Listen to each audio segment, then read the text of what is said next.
Bonjour, moi c'est Guillaume Nicole et voici le village Colibri. Ça vous parle? Non? Ah, peut-être avec ça. Bienvenue à Lorient sur cette friche de 5000 m² destinée à l'extension de l'UBS à partir de 2031. Mais en attendant, autant la valoriser. Et voici l'idée. Un village d'habitat réversible pour loger ceux les plus impactés par la crise immobilière. On y trouvera des logements modulaires, des yurts, des tiny houses, des maisons conteneurs, une zone de compostage et un grand potager commun, des parcelles pour ceux ayant déjà leur habitation, une zone d'assainissement pour les eaux grises avec verger, et bien sûr les espaces communs.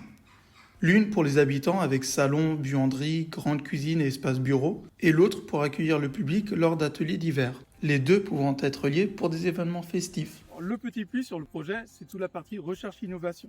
On va s'appuyer sur les habitats réversibles pour expérimenter tout ce qui est écomatériaux, solutions low-tech, bioclimatisme, maintien à domicile, en partenariat avec l'UBS, avec le centre de recherche de l'UBS, l'NCBS et d'autres structures à Lorient. Ah, je sens que vous êtes curieux. Je vais en montrer un peu plus. Direction Code Zéro. Alors, pendant qu'on sillonne les rues de Lorient, quelques explications supplémentaires, notamment pourquoi du réversible. Faut savoir qu'à Lorient, on a une tension importante sur le foncier et qu'avec ce projet, on valorise un terrain plutôt que de le consommer. Autre point, ce type d'habitat, par sa taille, correspond au plus gros de la demande à Lorient. 56% des habitations sont occupées par une seule personne, alors que 65% des logements sont des T4 ou plus.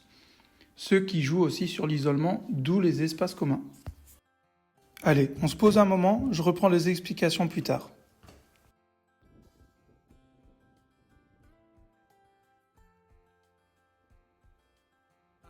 La Tiny, c'est un peu la reine de l'habitat réversible. C'est une petite maison ossature-bois sur remorque, donc ultra mobile, et on a aujourd'hui une bonne centaine de fabricants à travers la France. La yourte, n'étant pas limitée par une surface de remorque, offre un peu plus de liberté quant à sa taille, et les modèles contemporains, fidèles à leur nature, restent conçus pour être démontés et transportés. Maintenant, si vous voulez en savoir un peu plus sur les différents types d'habitats réversibles, l'association Amo Léger a un superbe site pour tout expliquer. Et si vous voulez voir comment ça se passe ailleurs, renseignez-vous sur les autres projets en France. Vous voulez un peu plus de concret? Un peu plus de concret. Et n'oubliez pas de les retrouver sur les contreparties.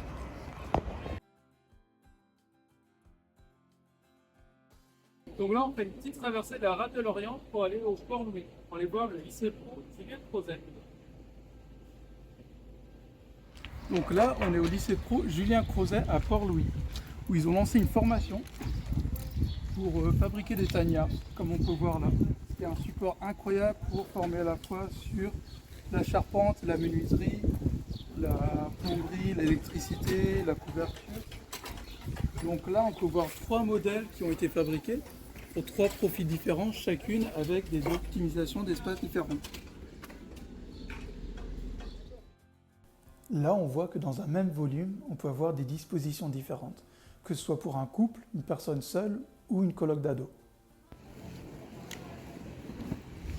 Bon bah, fin de balade outre-rade avec les Tiny de Port-Louis. Pour leur prochain lot de nomades, en guise de girouette, des colibris. À vous de voir. Kenavo!